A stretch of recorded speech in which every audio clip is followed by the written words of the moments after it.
Hello, I'm Andrew Campbell. This video is about collaborative skills.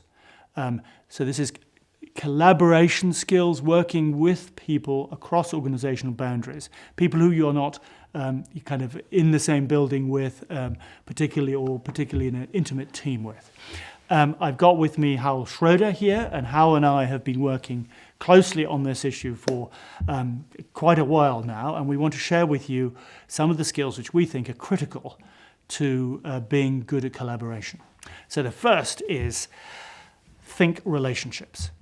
Now, there's a tool called a relationship map, which we have another video about, and this is a critical tool for helping you think about relationships. So what is the value to you of the relationship? What is the value to them of the relationship or the other person?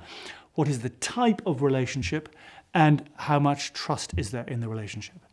So the relationship map's an important tool here. Second is building trust. So as you work on the relationship, what you're trying to do is to build up feelings of goodwill between you and the other person so that the relationship works more smoothly. How? So, Andrew, thank you for that. So when we're thinking about relationships, I want you to encourage you to have in mind a particular sort of attitude to it. And this attitude is built on or drawn from the work of a guy called Martin Novak, who's an evolutionary biologist and mathematician, spent years of his life studying this at Oxford, Princeton, and now at Harvard, I think.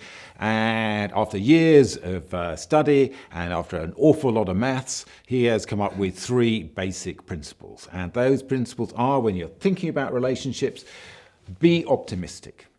Start when you're imagining to yourself and thinking to yourself, get into the mindset, this relationship is going to work. The second is be generous. How can I signal to the other party to this relationship that actually this relationship is going to work and be productive, and I want to invest, I'm prepared to invest into it to make sure that it does work and it gets off onto the right foot.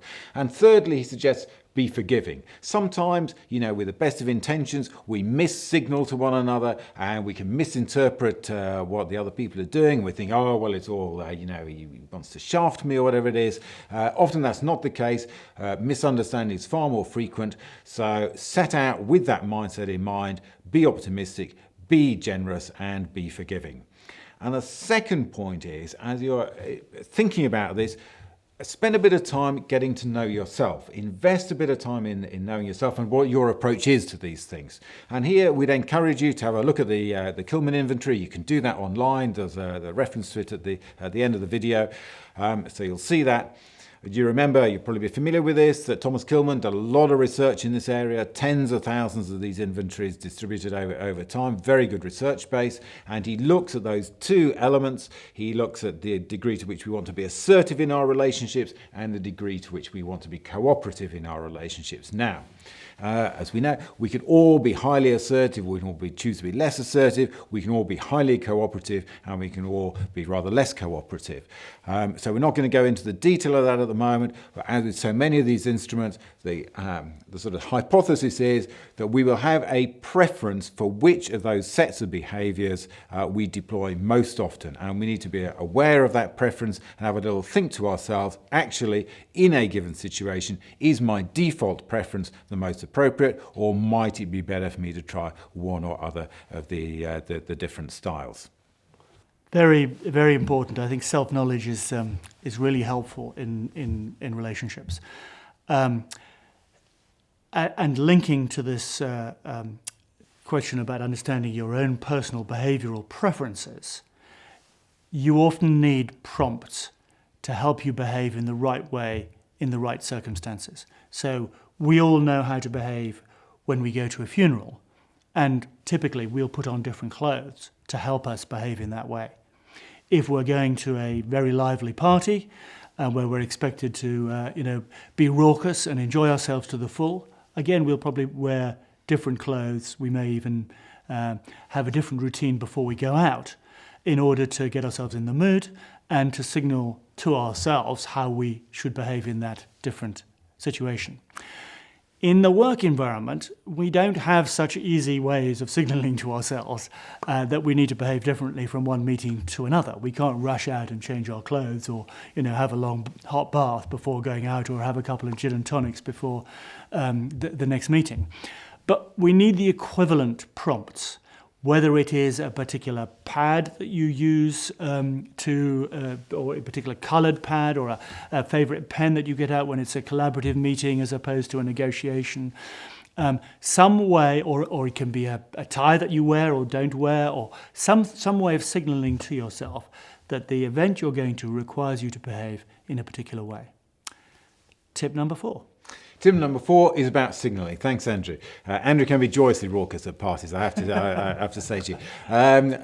Tip number 4 is about signalling, and here there's a couple of things. The first of those is gifts. As you remember, Martin Novak, one of Martin Novak's encouragements to us when we're thinking about cooperation is actually be generous.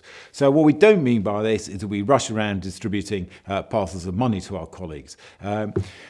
What we do have in mind is actually rather different gifts. There might be gifts of time, they might be gifts of attention, they might be gifts of information.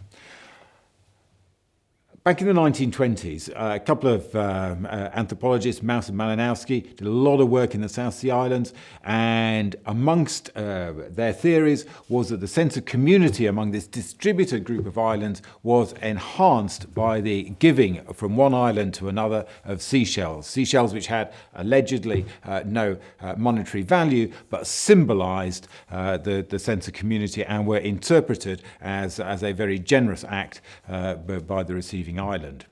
So in the same way, we can stimulate that sense of community amongst our working colleagues today by making sure that we are, as Andrew expressed it, making deposits in those emotional bank accounts, giving people time, giving people attention, helping them out when they're struggling for resources or struggling to see a clear way forward, and making sure they have the information that they need to do their jobs properly. And the second thing, so in addition to gifts, the second thing is around tone. We all know that we can be right, and that we can be right in such a way that pisses our colleagues off completely, or in such a way that encourages them to work with us. My neighbour has a fridge magnet which says, when I married Mr. Right, I didn't realise that his first name was Always. And so it encourages you to think, well, in offering this opinion, or offering this piece of advice, or offering this piece of information to my colleagues, what is the tone that I want to do that with? Do I want to? What is the sort of tone that I want to create? And clearly, what you want to create is a positive, generous tone, rather than a rather dismissive and see what a fool you are sort of tone. We want to encourage that much more positive tone. And email in particular, I'm one of the worst offenders personally on email, and can easily lose that feel for the other human being who I'm communicating with when you're typing away on email. So beware of email tone. Fifth tip is a simple one: be prepared to be analytical. So collaboration skills, yes, it's about relationships, yes, it's about tone, yes, it's about knowing yourself, but also it's about analytical. I've mentioned the stakeholder map as being a way of being analytical about relationships, so the relationship map. But business case, one of the dangers in collaboration is you can be working very hard together with somebody, and the net benefit of this often energy consuming difficult work is not big enough to warrant the effort. So be analytical about business case. Make sure you understand what the payoff is before you try and work across organization boundaries in ways which inevitably will be energy sapping and time consuming.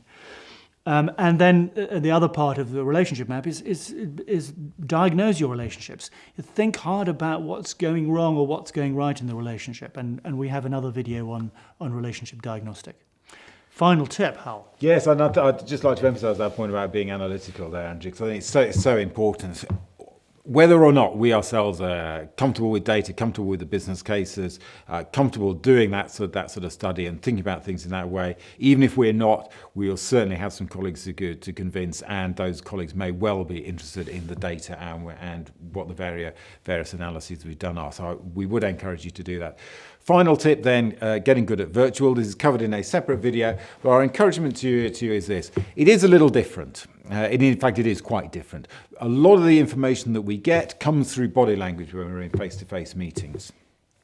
Figures vary, but let's say 70-80% of the information that we actually take in actually comes from our understanding of body language. So we don't have that to the same extent in virtual meetings. So we need to be aware of that, and we need to be aware of the other differences. So many of the same skills that we have in our normal meetings apply, but some of them are rather different. We have to pay more attention to preparation, to process, to checking in with the other people who are in the meeting. And we have to often be more explicit and more rigorous and disciplined about that. So it is a little different, and we'd encourage you to have a look at the other video for a little bit more on that. Thank you so much.